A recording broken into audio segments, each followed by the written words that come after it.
If Mr. Miracle fails to stop Darkseid, he won't just fail the universe. He'll fail his one and only son. Who is Mr. Miracle? And why is his son in danger, you might ask?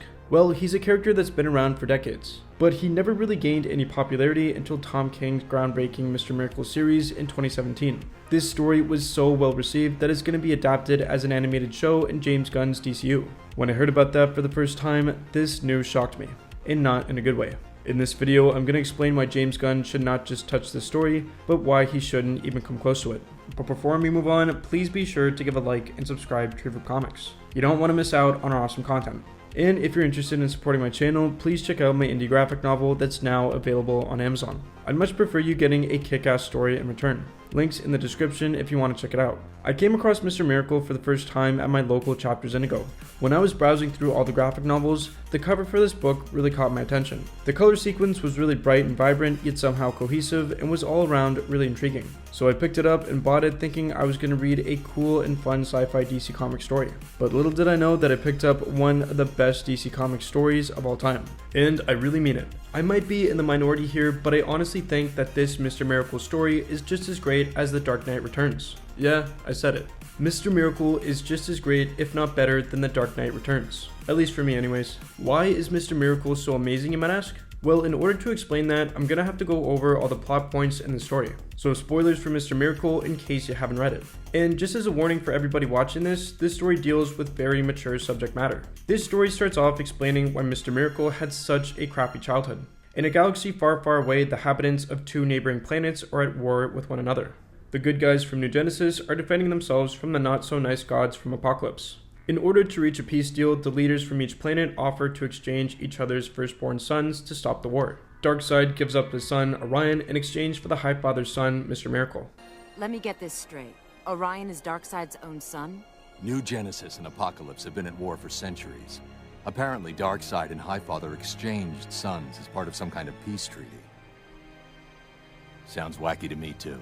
While Orion got to grow up in the peaceful and loving atmosphere of New Genesis, Mr. Miracle got tortured daily by Granny Goodness and got treated poorly by pretty much everyone else on Apocalypse except for his lover, Big Barda. Mr. Miracle escaped so many times from Granny Goodness that he eventually became the best escape artist in the DC Universe. Eventually, Mr. Miracle grew up, left Apocalypse for good, and started building a life with Big Barda on Earth. At first, everything was going well for Scott Free. He got a nice place, had a great career going for him, and had a loving and supporting partner. But then, a twist that no one saw coming happens. Now, how do I put this lightly? Mr. Miracle, the world's greatest escape artist, tried to escape life itself. Even though he had everything going well for him, Scott Free just could not deal with the traumas from his past. Now, the good news is that he managed to survive. But unfortunately, things get pretty trippy for Mr. Miracle. Scott is so traumatized that it starts to distort his perception of reality. His chronic depression, anxiety, and PTSD causes Scott intrusive thoughts, hallucinations, dissociation, and memory lapses, which of course makes him doubt reality. As the story progresses, Scott needs to figure out how to deal with his derealization while the stakes in his life and his responsibilities get bigger and bigger. Shortly after Mr. Miracle recovers physically from his mental health crisis, a war escalates between New Genesis and Apocalypse. Darkseid, as he always does, gets his hands on the anti-life equation. So New Genesis has no choice but to fight Apocalypse, otherwise he could enslave the universe with the anti-life equation. For anyone who doesn't know, the anti-life equation can take over a person's free will. So trust me when I say this, Darkseid is the last person who should have his hands on this. Now, you might be thinking, why did Scott get pulled into this? After all, he's the last person who wants to get pulled into a war like this. Well, after his dad, the Highfather, dies, Orion, the guy who got traded with Scott to stop the war, becomes the new leader of New Genesis and uses his political power to pull Scott back into the conflict. So not only is he forced to fight in a dangerous war, but he's forced to fight the people who made his childhood so crappy. Granny Goodness, the lady who tortured Scott and was the closest thing he had to a mother figure in his childhood, used every trick in the book to try and convince Scott to spare her life. Even though she was nothing but horrible to Scott, she tried convincing Scott that she always loved him, which made him doubt his thoughts and experiences even more. Then his girlfriend, Big Barda, killed Granny Goodness, which I'm sure gave Scott even more trauma he didn't want to unpack. As the war escalates, Big Barda has a big surprise for Mr. Miracle. It turns out that she's expecting. Given everything Scott's been through, you'd think that he'd be even more stressed out about this news, but he actually started out being really happy about it. This new responsibility gave him a new sense of purpose in his life. I'm sure becoming a father gave him a sense of meaning that made it easier to fight his depression. Now, his mental health problems did not go away.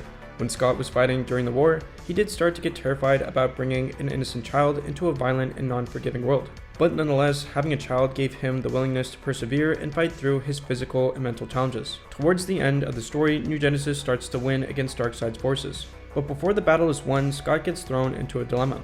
Darkseid offers to surrender in exchange for Scott and Barda's newborn child. Darkseid intends for the child to serve as the same symbolic function that Scott himself once served, a hostage ensuring compliance and sealing the terms of a peace treaty. As horrible as it sounds, you can see why Scott gets tempted to give up his child. After all, this could end a war and save millions of lives. And his Christ-like father gave him up to stop a war, so it's not like something like this hasn't happened before. But thankfully, Scott decides not to surrender to Darkseid's oppressive system, and he does not offer his son to Darkseid. In a final act of rebellion, Scott, with the help of Big Barda, kills Darkseid and puts an end to the war between Apocalypse and New Genesis. This was a really brilliant ending, as it's pretty unclear as to whether or not Mr. Miracle actually killed Darkseid. Even though we can see visually that Mr. Miracle does this, his habit of doubting reality makes us, the reader, doubt the ending. It also could have been the anti-life equation that made Scott perceive a different reality. But nonetheless, the story still had a happy ending. Even though Scott's mental health issues did not go away, he still chose to live and love his family anyways. Even though Scott's life was painful, full of traps, and downright absurd, his connections with his family helped him to move past his suffering and achieve at least a little bit of happiness. Now, why do I think this story should not be adapted in James Gunn's DCU? Well, I can't speak for everyone, but for me personally, I have doubts that James Gunn and Warner Brothers can deliver on a story that's deep. Now, don't get me wrong, James Gunn is a really talented guy. His stories are fun, vibrant, and jam-packed with personality. He's got a really unique talent of telling stories about a group of misfits coming together to save the day. He did it in the Suicide Squad, Creature Commandos, and of course in Guardians of the Galaxy. It's honestly amazing how he can make you root for a walking tree and a talking raccoon. But the issue that I have with him is that his particular brand of storytelling is not that deep or thought-provoking. Say what you want about Mr. Miracle, but it at least gets you thinking. There's this line that gets repeated by many characters in the novel that goes along the lines of "When I saw God's face, I saw myself."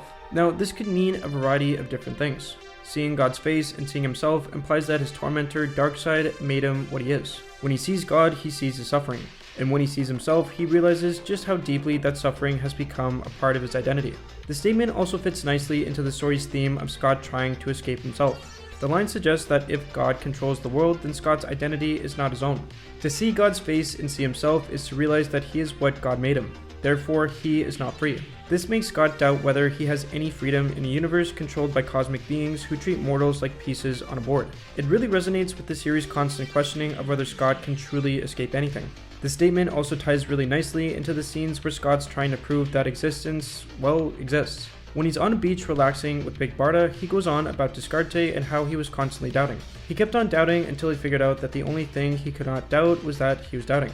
And that's where he came up with the "I think, therefore I am" line of thinking. But then he realized that just because you are doesn't mean anything else is. So to get out of that, he uses another argument about God. He says that some things are better than other things, and God is the better of all things. Good is better than bad, strong is better than weak, and kind is better than cruel. If there's two choices, God is the better choice. To exist is better than to not exist. Therefore, God exists. To be is better than not to be, so God is. And that's how he crawls out of the doubt. I think, therefore I am. So God exists. Without God, I do not exist. And if I exist, God exists. We look to find ourselves to see our own face, and we find the face of God. Now, even if you don't agree with this line of thinking, you just can't deny that this story is at least trying to be deep and thought-provoking, which is not something that I've been seeing from James Gunn's line of work this past couple years. Look, I'll give the guy the benefit of the doubt. I think it's safe to say that the studios that he's worked for just wanted him to make them a bunch of money, which is fair. We all gotta make a living.